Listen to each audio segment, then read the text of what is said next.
Hello everyone, welcome back to the garage. We're doing some fun stuff today with the single cab, blue Yoda, rusty red, rusty blue. I've been working on this 3.4, just got done finishing it, did a full top and rebuild on this one here. All new gasket, everything, just need to install the oil pan and then we're pretty much done for here. I'm not gonna button it up or anything like that, but it's for sale. So if you guys need a 3.4 motor, here it is. It is ready for a 3.4 swap. So if that's what you're doing, this is the way to go. If it doesn't sell, I'll just have to wait till I find a nice truck to put this in there. Today we're doing some stuff on the 22 RE. I did some stuff off camera already. Like I said, I did a compression check, checked my spark plug good. Did an oil change and oil filter yesterday. The bottom valance was making noise because it was already loose. It's only held by two 10mm bolts when it's supposed to be held by like 4 of them. So I took it out, and man, I'll be honest guys, this thing looks so much nicer with that bottom piece out. It looks really nice when it's lifted like this too, but we're gonna keep this thing stock. And then again, I put a 235 85 16 on it. These tires run amazing. They're not loud or anything like that. I've been driving this truck for about maybe 30-40 miles already, so it drives good, just has that exhaust leak. That's what we're doing today. We're gonna fix that exhaust leak. So besides that, I also went ahead and fixed the door. The door hinges were all worn out right at the clevis pin, so I had some spare door hinges. So these are all spare door hinges, so now it closed fine. I still have to fix the passenger side. The passenger side, you have to turn the key to unlock it, and at the same time pull that knob up, so you have to have the window down, and it's really weird. Something's going on with the mechanism. So I have a spare door that have components, so I might have to take this door apart later on. But other than that, we're not worried about it because, like I say, I don't have too many passenger or anything like that. But that's pretty much it for the interior. I went ahead and wiped it down. It was kind of filthy. Like I said, I did a little bit of vacuuming, but I'm not gonna worry too much about cleaning it. I went ahead and removed the front sway bar. This thing drives so much better with the front sway bar removed. All my Toyotas with IFS system, I always remove the sway bar. That's just my personal preference. If you guys don't feel comfortable doing it, don't do it. So today we're gonna be fixing the exhaust leak. It's leaking at the manifold to the downpipe. It's a very common leak down there. And also, if you look at it, it's right here. This is the exhaust manifold right here. One of the nuts, there's 3 studs in there that's held by 3 nuts. One of the nut is gone, so it just needs a little tune up. And I want to get that exhaust leak fixed because, like I said, we're losing a lot of power, and also we are losing a lot of it's just too noisy. So these are supposedly the gasket for it. Got it from Napa. These are the Fel Pro ones. And then you want to use new Toyota nuts. These are 14mm. These are kind of a one-time use because they're kind of oval, and once you screw them in, they lock themselves into each other, so they won't back out or anything like that. So let's go ahead and dig right in. I got my vehicle jacked up just so that I have more room to crawl under, but I'm not gonna take the tire off or anything like that. It's really hard to film, so I'm not gonna film too much, but this is the manifold. You got 1 nut here, 1 down here, and then 1 on the opposite side. This one over here is already gone, so it's not there no more. And yesterday I sprayed these studs with PB Blaster, so if your truck is kind of rusty, you might want to do that. But you want to just find a way to get them out, and I'm using a ratchet with a wrench and a swivel head, and hopefully I can get to them. This heat shield is kind of in the way, this little frame heat shield, but I'm not gonna film this because it's kind of tricky. Once I get it off, I'll show you guys. Well, I got that first one out, and man, it's super loose. Took about 2 turns, and now I can do it by hand. Well, now it's stuck, but main thing is that we don't want these to be rusted and seized in there. This is one of the nut that just was used for it, and you can see this is just a regular nut. It's not a locking nut, so that's why it's loose. So very common, guys. I had this issue before, so I know why they do this. Exhaust leak, fix them, and use those nuts. Alright, everything came out super nice. Like I said, they're just using these regular nuts. They're still good to be reused for other stuff, but you don't want to use that. So thankfully it came out fine. When you're under here, there's this bracket right here. Let me show you guys. There's like a clamp. You guys see this clamp? This clamp holds the exhaust to this bell housing piece right here, so this piece is like stable. So that was already loose, so we'll fix that when we get it back. But that last one, you can go from here with a long extension and a 14 mil. And let me go ahead and pop those gasket out and see if they're the right ones, and then we'll slap on the new ones, and hopefully we don't have no more exhaust leak. I think the main reason it was leaking because of the one of the nut wasn't on. It wasn't the gasket issue. This one was on the far side where the two nuts were held on, so this one was still in decent condition, and then this one was the one that was leaky. You can see it's all chewed up. Looks like these are the same gasket as the Fel-Pro, so these are probably Fel-Pro.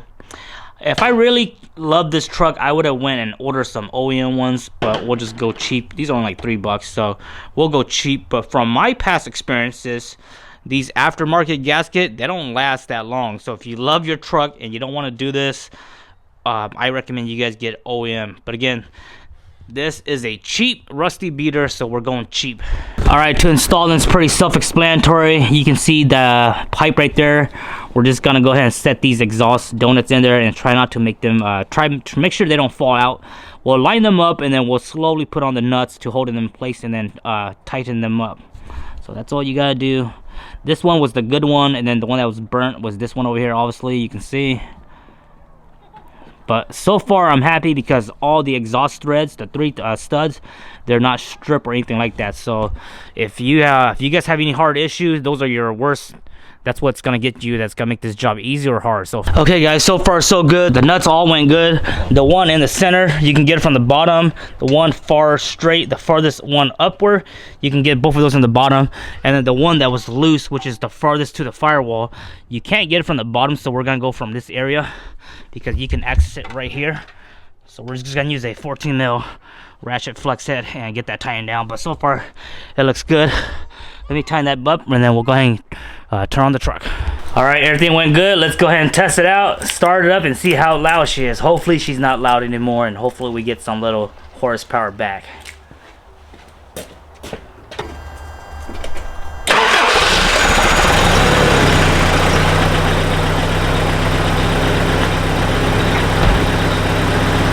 So much better, guys.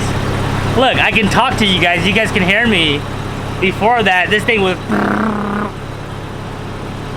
Oh yeah, no more exhaust leak. There's that clamp that holds the downpipe to the bracket on the bell housing. I gotta get a nut and bolt and tighten that real quick.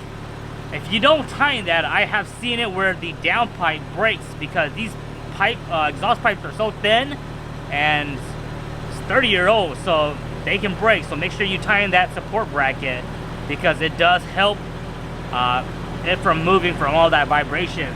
But there she is. She sounds good. Amazing. Look at that. Beautiful. I think I'm gonna go and take it for a little quick test drive, see how much power we get, and then we'll come back and do a 22 RE EGR delay.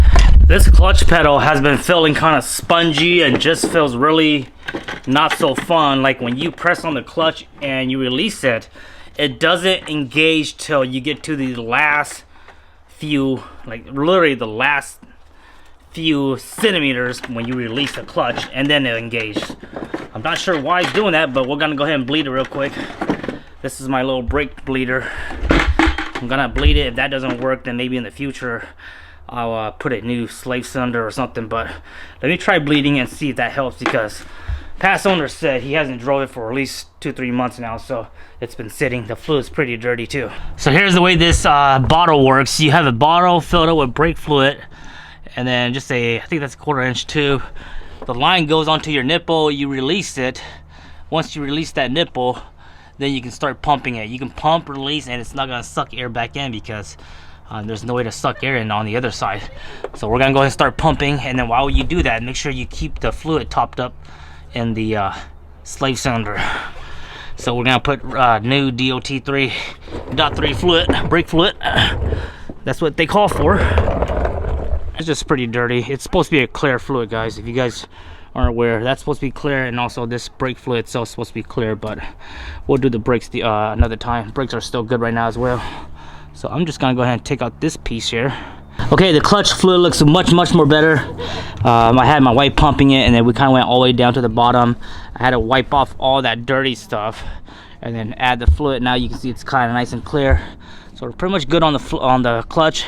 Still feels kind of funky, but hopefully it has new fluid and it's all bled out, so hopefully everything feels good. And we'll go for a test drive. We'll come back. We'll see how she runs now with the exhaust fixed and the clutch bled out. We're gonna go for a little quick drive, test out the exhaust fix. I'm also gonna go pick up a new thermostat and thermostat gasket housing, because when we do the EGR delete, we're gonna have to remove the housing to get to some of the EGR stuff. And I think my thermostat's off because my temperature, it keeps staying at the code mark. It's not as loud as it was before, which is good. That's what I didn't want. Let's hop on the highway here and see how she does. Man, this thing's so fun to drive. It's so slow fast. Slow fast is when you try to go fast knowing you have a slow ass truck, which this is what this thing is.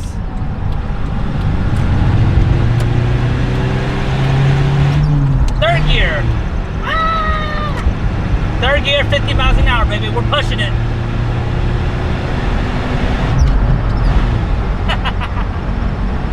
Oh man, 22 RE life.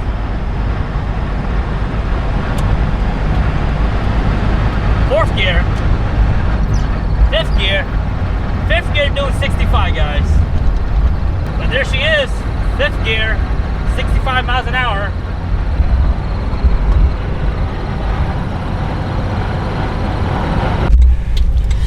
I just left the parts store, got my water pump or thermostat and thermostat gasket.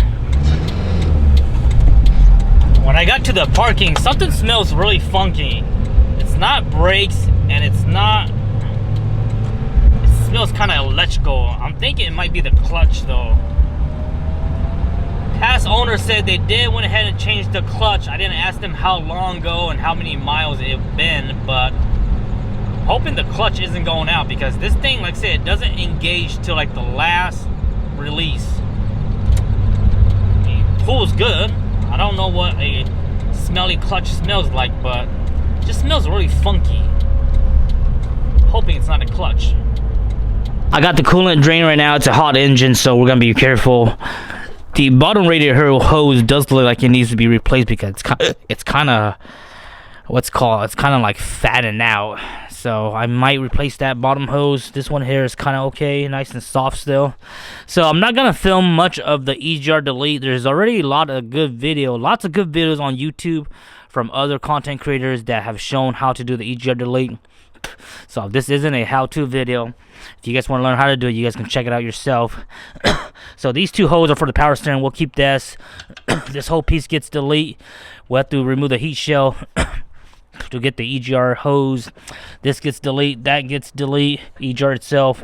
There's the IAC valve. This coconut here gets delete, along with this tube here. We'll probably cap it right here, or you can cap it all the way at the box, and then you can get rid of this whole tube right here. And then all these vacuum lines get delete. There's a tree, there's a metal vacuum tree, I call it. That gets delete as well. And then one of the bolt holding that vacuum tree is right under this thermostat housing, so it's easier just to remove this thermostat housing. And while we're in there, we'll go ahead and replace that thermostat. The coolant sensor is right here. I cleaned it already, just the tip, but I might unscrew the actual sensor itself and clean the sensor part, and hopefully that fixes our inaccurate reading. But other than that, let me get into it and I'll show you guys a little bit of the aftermath. Like I said, I'm not gonna film all of it. It's just a little bit dirty, but nothing odd or out of the ordinary with it. It's a OEM one, original. So I'm not sure if it's malfunctioning or whatever, but you know, I was getting hot heat and all. So we'll just go ahead and replace it. And then I went ahead and take out the coolant temp sensor. This is the coolant temp sensor. Didn't notice anything at all. Looks good. I mean, it's a bit dirty. So I'm gonna run this through the copper wire brush real quick, the brass wire brush it, and then we'll put it back on, and then hopefully we get a good signal. But we're still doing the EGR delete, almost halfway done. And just for reference, so you guys know, that's where the thermostat goes, and then that sensor that I took out is right there. That's a 17 millimeter. So you can get a 17 mil socket in there. So almost done. We got the tube off. We'll put this thermostat back on so stuff doesn't get dirty in there. Got the heat show off. We need to remove this tube right here. I put some PB blaster on it so the engine's still nice and hot. So hopefully this come out easy. And then we have to get this piece out. And then the IAC valve, which is the hole in the bottom. That's usually the hardest one. And the exhaust if it's all rusted out. Coolant is draining. I think it's almost out right now. After a couple hours, we are successfully deleted on the EGR. These are all the stuff that gets deleted. Sensor, IAC, this piece here. Like I said, I didn't show you guys, but for the most part, everything went pretty easy. All this stuff is gonna get junked. This is the tree valve that I was talking about. You actually want to save these if you guys don't have spare parts like me, but these little vacuum hose, you actually want to save them. Come in handy because Toyota, they all use the same size vacuum hose, so you never know when you might want to keep these. I got plenty already, but I'll go ahead and pull these and just save them. All this will get trash. So when you're doing the EGR on the 2280, the hardest bolt is this one. This one is at the back of the sender wall, the sender head, right at the firewall. It's a 12 mil. This goes to the IAC like that. And then this piece goes like that, and then that goes to the exhaust. But this one here, and then these two right here that hold the IAC here to the intake manifold, they're both 12 mil. They're not hard to get to, but you just need swivels and small hands to get between the crevice of all this. But on that, everything came out good. Like I said, as long as your exhaust side is not rusted, you're good. Look at how clean it is. I sprayed it with some brake cleaner and a lot of grease came out already, but look how much room we have now. This right here gets capped off. There's no more coconut tube, no more vacuum. These just go, they get routed to themselves.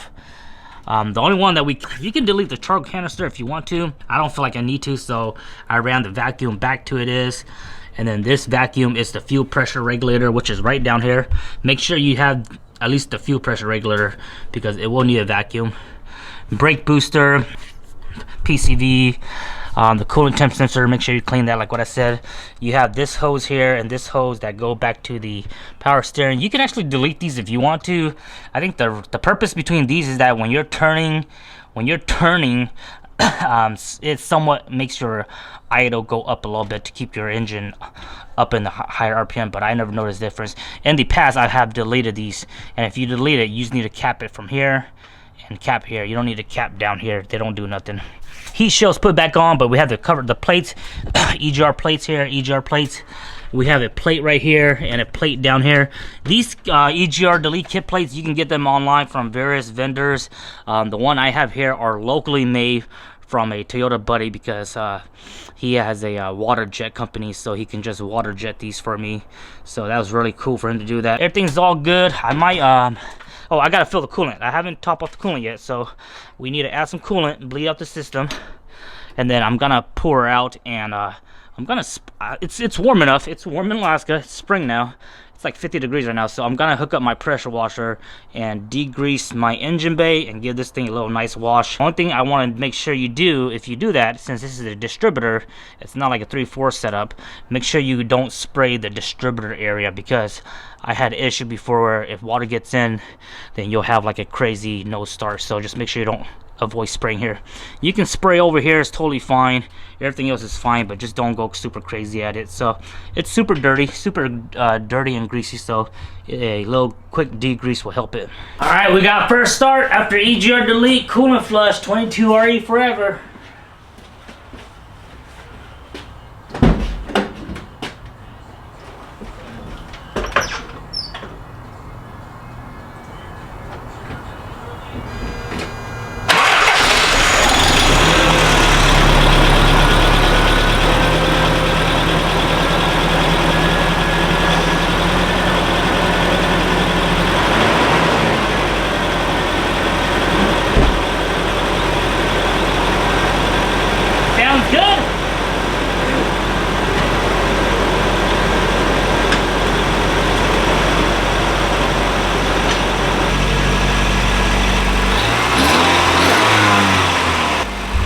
I'm spilling a lot of coolant because my my bleeder isn't really made for this. It's so sunny. Oh, man. Everything looks good.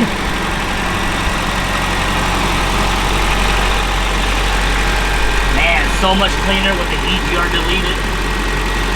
Less crap in here.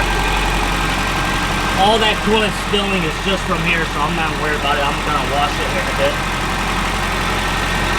She's been running for about 5 minutes, runs good. She's idling back down.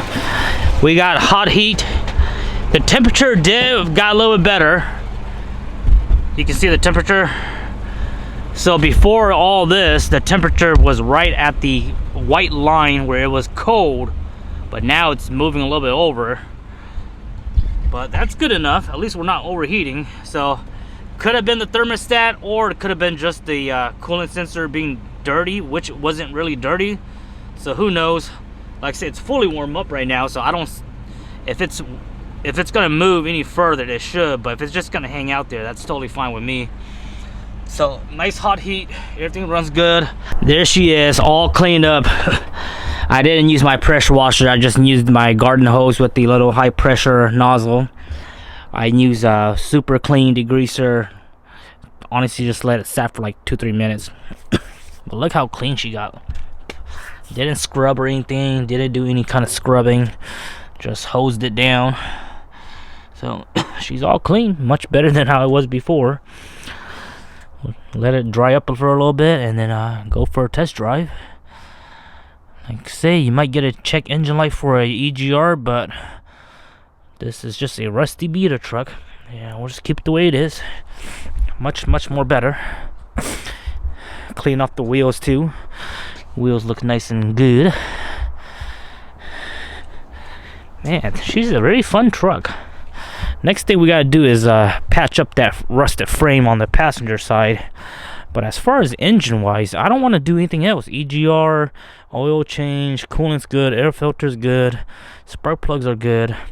Yeah, other than that, man, I don't need to do anything else to this engine no more. Test drove after the new EGR. Our temperature on the water, it went back to normal, so it was probably just a dirty sensor, or maybe that thermostat wasn't working properly, but that's all good. It runs good, runs fine. I just got done finishing touching up this motor, so oil pan is all put on. RTV is current right now, black, ultra black RTV. Put a new rear main seal. I had to pull out the pilot bearing. I went ahead and ordered me the blind puller because I don't like using the grease and bread method. So just need to pull out that pilot bearing so that we can put a new one in there. But for the most part, this engine is complete.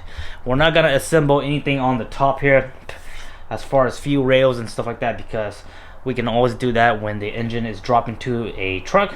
Again, this motor, I don't have a truck to put this motor into. It was one of my spare that needed a fresh overhaul, so I went ahead and did this this week. I still have one engine on its stand right now. That one supposedly has a blown head gasket, and that one has like 170,000 miles. It's really dirty as far as like mud and dirt on the outside, so I'm gonna wait till tomorrow once it gets warm again, and I'm gonna use my pressure washer and really wash it down, and then I'll probably bring in that engine and start tearing down that engine as well. If that one comes out good, that's gonna be my spare motor for Black Yoda, because I do want to have a spare motor on hand just for a rainy day, or if I find a good truck I can slap it in there. So that's the reason why I'm rebuilding these motors and not having them on the stand all the time. I had all the parts in stock already, I just needed to put them back together. So this engine is all done, guys. As far as Blue Yoda, she's pretty much done for now. I don't really want to do anything else to her yet. I do have to change all the diff fluid and stuff like that, but at the same time, it's really low priority, so I'm not really worrying about that. I think the next thing I'm gonna do is maybe fix that passenger door, or cut some metal and do some welding, so that might be a little bit more fun. So I might do that. I might fix the frame at the rust spot and do that, because I've never done it before. I'm not gonna do anything fancy, I'm just gonna cut some sheet metal, weld it on, and just reinforce it so that's safety. But other than that, she's good. Like I said, she still has torn CV axles, which we don't really need at the moment. We're not using full wheel drive. So I don't really want to tackle that right now. And like I said, this truck is just gonna be on standby, waiting for the volcano to erupt, or whenever I feel like I want to drive something slow, I'll drive this blue Yoda. So that's gonna wrap it up for this video. I hope you guys enjoy. I'll see you guys next time. I'll keep you guys updated on blue Yoda. I apologize in advance for not filming anything that I did, because like I say, everything that I do is like a very limited time for family, time for kids, time to do this, and at the same time to create content. So that kind of goes all the way down to the low priority list. So whenever I'm doing all this, I just don't have time to set up camera and just set up camera and do stuff. So it is what it is. Like I said, this took me about 1 week to get it done from the machine shop and everything. So everything went good. And blue Yoda, like I said, she popped out of nowhere the last couple days. So we're having lots of fun. She looks good. I like it. Catch you guys next time. Much love. Bye bye.